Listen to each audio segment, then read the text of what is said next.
En el año 1656, un joven judío de 24 años fue expulsado de su comunidad en Ámsterdam mediante uno de los anatemas más severos jamás pronunciados. Las palabras del herem resonaron como truenos en la sinagoga: maldito sea de día y maldito sea de noche, maldito cuando se acueste y maldito cuando se levante. Nadie podía hablar con él, nadie podía leerlo, su nombre debía ser borrado de la memoria colectiva como si nunca hubiera existido. Pero Baruch Spinoza había descubierto algo tan peligroso, tan revolucionario, que las autoridades religiosas de todas las confesiones temblaron ante sus palabras. Lo que este filósofo holandés reveló no fue simplemente una teoría abstracta, sino una verdad que destruía los cimientos mismos de cómo la humanidad había entendido su relación con lo divino durante milenios. La pregunta que Spinoza se atrevió a formular era tan simple como aterradora. ¿Y si todo lo que te han enseñado sobre Dios es una fabricación conveniente para controlarte? Durante siglos, las religiones organizadas habían presentado una imagen muy específica de la divinidad: un ser supremo, separado del mundo, que creó el universo como un artesano crea una vasija, que observa desde arriba, que juzga, que castiga, que recompensa. Este Dios antropomórfico piensa como un humano, siente como un humano, se enfurece y se apiada como lo haría un rey caprichoso. Pero Spinoza, con la frialdad de un cirujano y la precisión de un matemático, comenzó a desmantelar esta construcción piedra por piedra. Lo que encontró bajo las capas de dogma y tradición fue algo tan radical que incluso hoy, más de 300 años después, pocos se atreven a mirarlo directamente. El error fundamental, según Spinoza, comienza con la separación. La tradición judeocristiana había enseñado que Dios está separado de su creación, como un pintor está separado de su cuadro. Primero existe Dios, en su perfección absoluta, y luego, por un acto de voluntad libre, decide crear el universo de la nada. Esta narrativa implica que el mundo es contingente, que podría no haber existido, que depende enteramente del capricho divino. Pero Spinoza vio en esta idea algo profundamente problemático: si Dios es verdaderamente infinito, si es verdaderamente perfecto, entonces no puede haber nada fuera de él. La idea misma de algo fuera de un ser infinito es una contradicción lógica, como hablar de un círculo cuadrado o un sonido silencioso. Entonces Spinoza propuso algo impensable: Deus ibe natura, Dios o la naturaleza, dos nombres para la misma sustancia única e infinita. No existe un Dios que creó el mundo desde fuera, existe solo una realidad única que es simultáneamente divina y natural. Tú no fuiste creado por Dios como un alfarero crea una vasija, tú eres una expresión, una modificación, un modo de esa sustancia infinita. Cada árbol, cada estrella, cada pensamiento en tu mente, cada emoción en tu corazón, todo es Dios manifestándose de infinitas maneras. La distinción entre creador y criatura se disuelve completamente, no hay dos cosas sino una sola, observándose a sí misma, experimentándose a sí misma, existiendo en una necesidad absoluta. Esta revelación tiene consecuencias devastadoras para todo el edificio de la religión tradicional. Si Dios y la naturaleza son lo mismo, entonces no tiene sentido rezar pidiendo milagros, porque no hay nadie ahí arriba escuchando tus súplicas. La naturaleza sigue sus leyes con una necesidad férrea. Lo que llamamos milagros son simplemente eventos cuyas causas naturales aún no comprendemos. Si Dios y la naturaleza son lo mismo, entonces no existe el libre albedrío tal como lo concebimos tradicionalmente, porque cada acción, cada pensamiento, cada decisión surge necesariamente de la cadena infinita de causas y efectos que constituyen la realidad. Si Dios y la naturaleza son lo mismo, entonces el concepto de pecado se vuelve absurdo. No puedes ofender a Dios, porque Dios no es una persona que pueda sentirse ofendida. Pero aquí es donde la visión de Spinoza se vuelve aún más profunda y perturbadora. Si no fuiste creado por un Dios personal, si eres una expresión de la sustancia infinita, entonces, ¿qué significa ser humano? La respuesta de Spinoza es revolucionaria: eres un modo finito de una sustancia infinita, un patrón temporal en el tapiz eterno de la existencia. Tu cuerpo es Dios expresándose bajo el atributo de la extensión. Tu mente es Dios expresándose bajo el atributo del pensamiento. No son dos cosas separadas que interactúan misteriosamente, sino dos aspectos de la misma cosa, dos formas de ver la misma realidad. Cuando levantas tu brazo, no es que tu mente inmaterial mueva tu cuerpo material, es que un único evento en la sustancia se expresa simultáneamente como un pensamiento mental y como un movimiento físico. Esta verdad tiene implicaciones liberadoras y aterradoras a la vez. Por un lado, significa que no hay un juez cósmico observándote desde el cielo, listo para castigarte por tus transgresiones. No hay un infierno esperándote si no sigues las reglas correctas. No hay un paraíso prometido como recompensa por la obediencia. Toda la estructura de recompensa y castigo que las religiones han usado durante milenios para controlar el comportamiento humano se revela como una ficción útil, una herramienta de poder social. Por otro lado, esta verdad significa que estás completamente solo en un sentido profundo. No hay un Padre Celestial protegiéndote, no hay un plan divino dándole sentido a tu sufrimiento. No hay ninguna garantía de que la justicia prevalecerá al final. Pero Spinoza no se detuvo en el nihilismo. Su verdad prohibida incluye también una visión radical de la liberación humana. Si comprendes realmente que eres una parte de Dios, una expresión de la sustancia infinita, entonces puedes alcanzar lo que Spinoza llamó amor intellectualis Dei, el amor intelectual de Dios. Esta no es la devoción emocional de un creyente hacia su deidad, es algo mucho más profundo y extraño. Es la comprensión de que tú, observando el universo, eres el universo observándose a sí mismo. Es la percepción directa de tu propia naturaleza divina. Es la experiencia de que tu mente individual es una expresión finita de la mente infinita que es Dios. Cuando alcanzas este estado de comprensión, según Spinoza, experimentas una beatitud que no depende de circunstancias externas, porque reconoces tu identidad esencial con lo eterno. Las autoridades religiosas del siglo XVII comprendieron inmediatamente por qué las ideas de Spinoza eran tan peligrosas. Si las personas aceptaran que Dios no es un ser personal que juzga y castiga, entonces ¿por qué obedecerían los mandamientos religiosos? Si no hay vida después de la muerte con recompensas y castigos, entonces, ¿qué impediría que la sociedad se sumiera en el caos moral? Si los textos sagrados no son revelaciones divinas sino documentos humanos llenos de contradicciones y errores, entonces, ¿qué autoridad tendrían los sacerdotes, rabinos e imanes? La filosofía de Spinoza amenazaba con destruir todo el aparato de poder que las instituciones religiosas habían construido cuidadosamente durante siglos. No es sorprendente que lo llamaran ateo, aunque él insistió toda su vida en que era profundamente religioso, solo que su religión era radicalmente diferente.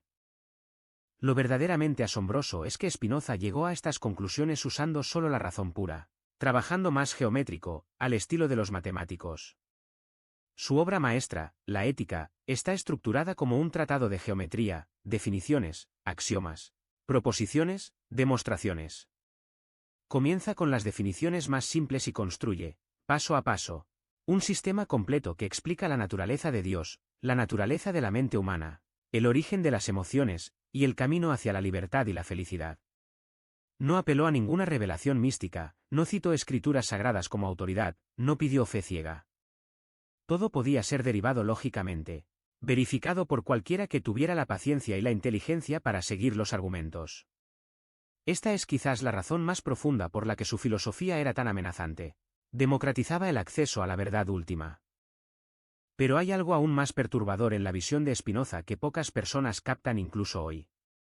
Si Dios y la naturaleza son idénticos, si todo lo que existe es una expresión necesaria de la sustancia infinita, entonces el mal no existe como una fuerza cósmica. No hay un Satanás rebelde luchando contra Dios, no hay una batalla eterna entre el bien y el mal. Lo que llamamos mal es simplemente ignorancia, nuestra incapacidad para comprender cómo todo encaja en el orden necesario de las cosas.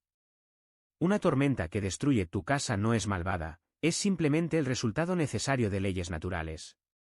Una enfermedad que mata a un niño no es un castigo divino ni evidencia de la crueldad de Dios, es simplemente el funcionamiento de procesos biológicos que no hacen distinción entre justos e injustos. Esta visión puede parecer fría, incluso cruel.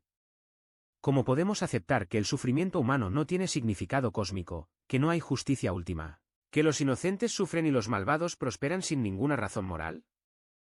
Spinoza enfrentó esta objeción directamente. Él argumentó que nuestra desesperación ante la injusticia del mundo surge de una ilusión, la ilusión de que deberíamos ser especiales, de que el universo debería preocuparse por nosotros, de que merecemos un tratamiento preferencial. Pero desde la perspectiva de la eternidad, subespecia eternitatis, cada cosa es exactamente lo que debe ser. Tu sufrimiento no es menos real, pero tampoco es más significativo que el sufrimiento de un insecto o el sufrimiento de una roca erosionándose. Todo es igualmente una expresión de Dios. Ahora bien, si has llegado hasta aquí, probablemente estés sintiendo una mezcla de fascinación y horror. La verdad de Spinoza es liberadora porque te libera del miedo al castigo divino, de la necesidad de seguir reglas arbitrarias, de la ansiedad sobre la vida después de la muerte.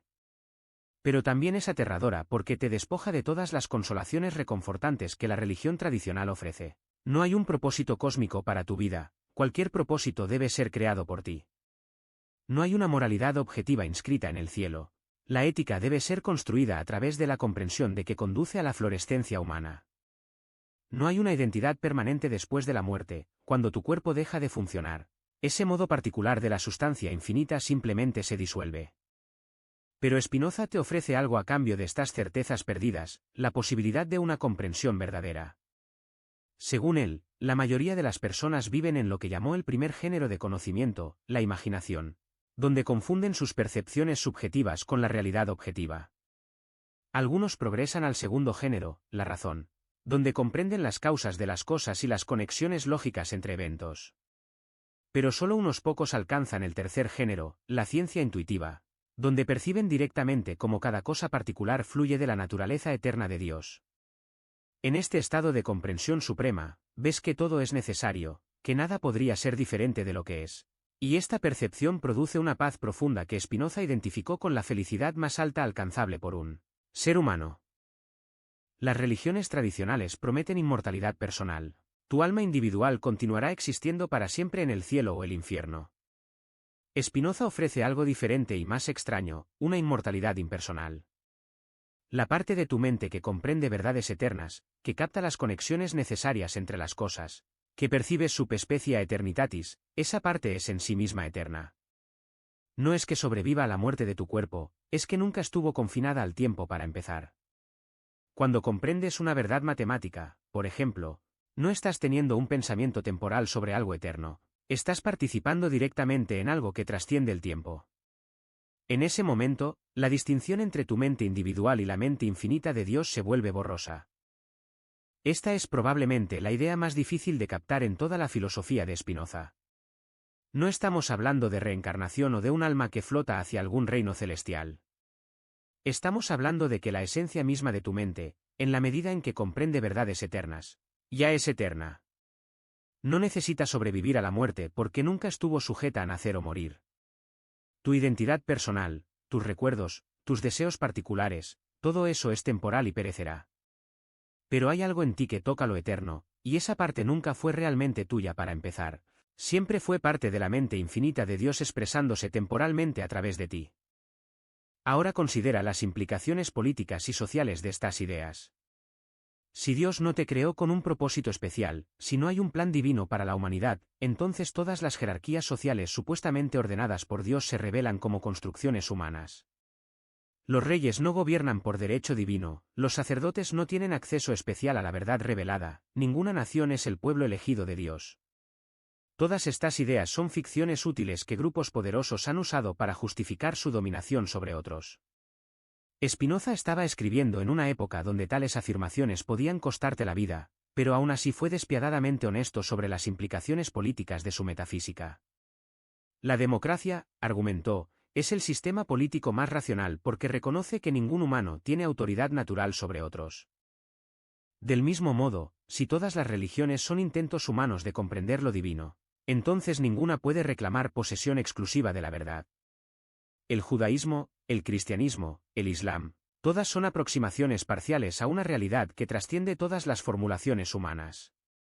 Los rituales y las leyes religiosas no son mandatos divinos eternos sino herramientas sociales que diferentes culturas han desarrollado para promover la cohesión y el comportamiento ético. Algunos de estos rituales y leyes son útiles, otros son supersticiosos y perjudiciales. La tarea de las personas iluminadas no es obedecer ciegamente sino discernir qué prácticas realmente conducen al florecimiento humano. Esta postura relativista sobre la religión era considerada escandalosa en el siglo XVII y sigue siendo controvertida hoy. Spinoza también revolucionó nuestra comprensión de la Biblia con su Tratado Teológico Político, una obra que aplicó por primera vez en la historia los métodos de análisis crítico a los textos sagrados. Demostró que Moisés no pudo haber escrito todo el Pentateuco, que los textos bíblicos contienen contradicciones y errores históricos, que fueron compilados por múltiples autores a lo largo de siglos. Lo que hoy es sentido común en los departamentos de estudios religiosos de las universidades era en su época una herejía peligrosa. Spinoza argumentó que la Biblia debe ser leída como cualquier otro texto antiguo, con atención al contexto histórico, al lenguaje original, a las intenciones de los autores humanos. No es un libro mágico dictado por Dios sino un producto de la cultura humana, valioso pero falible. ¿Por qué entonces la humanidad ha persistido durante milenios en creer en un Dios personal que creó el mundo? Spinoza ofreció una explicación psicológica penetrante. Los humanos tendemos a proyectar nuestros propios rasgos sobre el mundo. Vemos propósito en la naturaleza porque somos seres con propósitos. Imaginamos que Dios piensa y siente como nosotros porque es difícil concebir una forma de existencia radicalmente diferente de la nuestra. Además, el miedo juega un papel central. Cuando enfrentamos la vastedad y la indiferencia del universo, cuando confrontamos nuestra propia mortalidad, desesperadamente queremos creer que hay alguien ahí arriba cuidándonos. La idea de un Dios personal es reconfortante, la idea de un Deus sive natura impersonal es aterradora. Las religiones organizadas explotan este miedo para mantener su poder. Pero según Spinoza, hay algo profundamente degradante en la visión religiosa tradicional. Al imaginar a Dios como un rey celestial que demanda adoración, obediencia y sacrificio, nos reducimos a nosotros mismos a esclavos.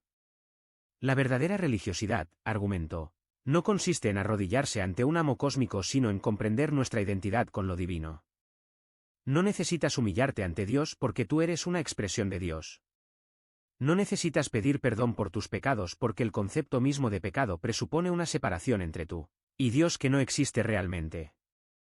Lo que necesitas es conocimiento, conocimiento de tu propia naturaleza, conocimiento de cómo encajas en el orden universal, conocimiento de que conduce a tu florecimiento y que conduce a tu destrucción.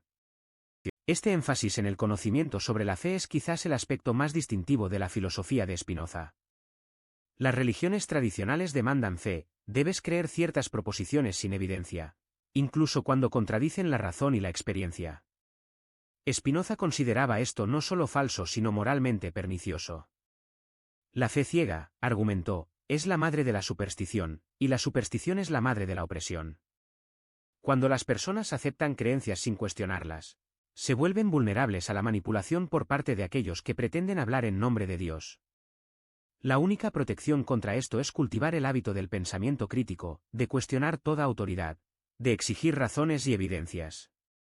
La verdad no teme el escrutinio, solo la mentira requiere que no hagas preguntas. Ahora, después de 350 años, ¿qué validez tienen las ideas de Spinoza? Algunos argumentarían que la ciencia moderna ha vindicado aspectos centrales de su visión. La física cuántica ha mostrado que el observador y lo observado no pueden ser completamente separados. Eco de la insistencia de Spinoza en que mente y materia son dos aspectos de una misma sustancia. La neurociencia ha demostrado que no existe un alma inmaterial separada del cerebro, confirmando la visión de Spinoza de que mente y cuerpo son idénticos. La cosmología moderna presenta un universo que funciona según leyes naturales sin necesidad de intervención divina, exactamente como Spinoza propuso. Los estudios bíblicos académicos han adoptado los métodos de análisis crítico que Spinoza fue el primero en aplicar. Pero otros dirían que Spinoza fue demasiado lejos, que su sistema determinista no deja espacio para la libertad humana genuina, que su rechazo de la trascendencia personal empobrece la experiencia religiosa. Filósofos como Kant argumentaron que el sistema de Spinoza, llevado a su conclusión lógica, conduce al fatalismo y la pasividad. Si todo está determinado necesariamente, ¿por qué intentar cambiar algo? Pensadores religiosos señalan que la mayoría de las personas necesitan el consuelo de un Dios personal y que la alternativa fría e impersonal de Spinoza no puede satisfacer las necesidades emocionales humanas. Incluso entre los ateos, muchos rechazan el panteísmo de Spinoza como un compromiso innecesario, prefiriendo un materialismo franco. Lo que es innegable es que Spinoza liberó una idea que no podía ser contenida. Una vez que comprendes que es posible cuestionar todas las creencias religiosas tradicionales usando solo la razón, una vez que ves que la metafísica no tiene que ser dictada por la teología, una vez que captas que puedes construir un sistema ético sin referencia a mandatos divinos, algo cambia irrevocablemente en tu forma de pensar. No puedes volver a la inocencia de la fe simple. Spinoza fue uno de los arquitectos principales de la Ilustración, de la modernidad secular, del mundo en el que vivimos ahora donde la autoridad religiosa ha sido desafiada y en muchos lugares desmantelada. Para bien o para mal, somos herederos de su verdad prohibida. Pero quizás el legado más importante de Spinoza no es ninguna doctrina específica sino una forma de pensar. Él demostró que es posible ser radicalmente honesto sobre las preguntas más fundamentales de la existencia sin refugiarse en dogmas confortables. Mostró que puedes mirar directamente a la realidad, por más perturbadora que sea, y encontrar en esa mirada directa una forma de liberación. Enseñó que la verdadera felicidad no viene de conseguir lo que deseas sino de comprender por qué deseas lo que deseas, de trazar las cadenas causales que producen tus emociones, de alcanzar una perspectiva desde la cual puedes ver tu vida como una parte necesaria de un todo infinito. Esta actitud filosófica, esta voluntad de seguir los argumentos a donde sea que conduzcan sin importar cuán incómodos sean los destinos, es tal vez más relevante hoy que nunca.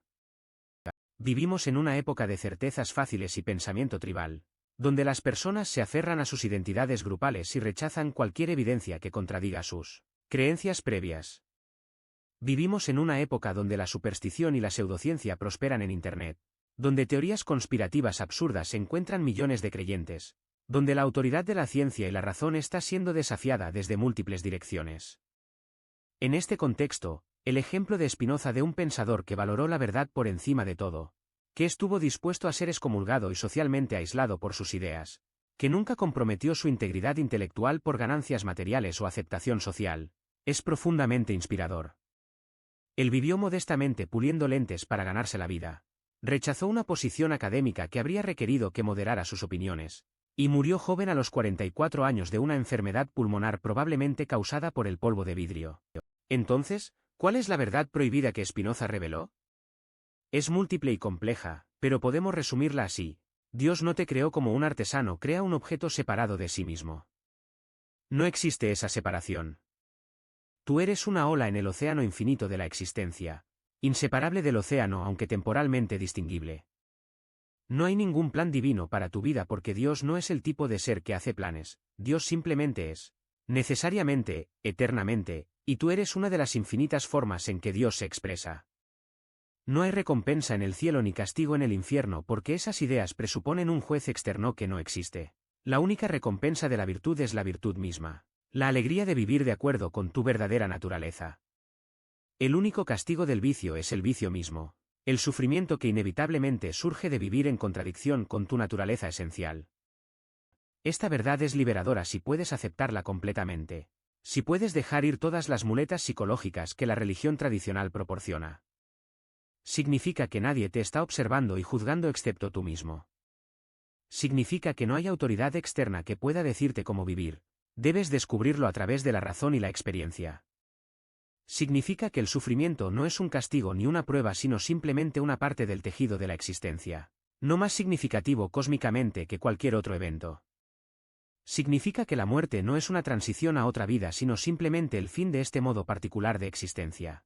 Pero también significa que mientras existes, tienes la capacidad de comprender verdades eternas, de participar en lo divino, de experimentar una alegría que no depende de circunstancias externas. Esta es la promesa radical de Spinoza, una espiritualidad sin superstición, una religión sin dogma, una conexión con lo divino sin necesidad de intermediarios. ¿Por qué entonces esta verdad permanece prohibida, o al menos marginada, incluso hoy? Porque amenaza demasiados intereses establecidos. Las religiones organizadas no pueden tolerar una filosofía que socava su autoridad y hace que sus rituales parezcan opcionales. Los gobiernos que derivan legitimidad de afirmaciones religiosas no pueden permitir que se cuestione abiertamente. Incluso a nivel psicológico individual, la verdad de Spinoza es difícil de aceptar porque requiere que renuncies a consolaciones reconfortantes, la idea de que alguien está cuidándote, que tu vida tiene un propósito cósmico, que la justicia prevalecerá al final, que volverás a ver a tus seres queridos después de la muerte. Spinoza te pide que seas adulto en el sentido más profundo, que aceptes la realidad tal como es, no como te gustaría que fuera. Y sin embargo, hay algo profundamente optimista en la visión de Spinoza. Él creía genuinamente que la comprensión conduce a la liberación, que el conocimiento es poder no solo en sentido instrumental sino en un sentido espiritual profundo. Creía que los humanos, usando solo su razón, pueden alcanzar una forma de beatitud que las religiones prometen pero rara vez entregan. Creía que la ética puede ser científica, que podemos descubrir mediante el pensamiento claro que conduce al florecimiento humano y que conduce a la miseria. Creía que un mundo sin superstición religiosa sería más pacífico, más justo, más racional. Tal vez era ingenuo en este optimismo, los siglos desde su muerte han mostrado que rechazar la religión tradicional no garantiza la racionalidad o la bondad. Pero su visión básica permanece poderosa, la verdad te hará libre, aunque primero te haga miserable. La pregunta final que debemos hacernos es personal: ¿puedes vivir con la verdad de Spinoza? ¿Puedes despertar cada mañana sabiendo que no hay un creador benevolente velando por ti, que estás fundamentalmente solo en tu capacidad de tomar decisiones, que cuando mueras no habrá reunión con tus seres queridos en algún lugar celestial? ¿Puedes encontrar significado y propósito sin referencias a planes divinos o destinos cósmicos? ¿Puedes ser moral sin amenaza de castigo eterno o promesa de recompensa celestial? Si tu respuesta es no, entonces tal vez la verdad de Spinoza no es para ti, y está bien. No todos están preparados para esta forma radical de honestidad.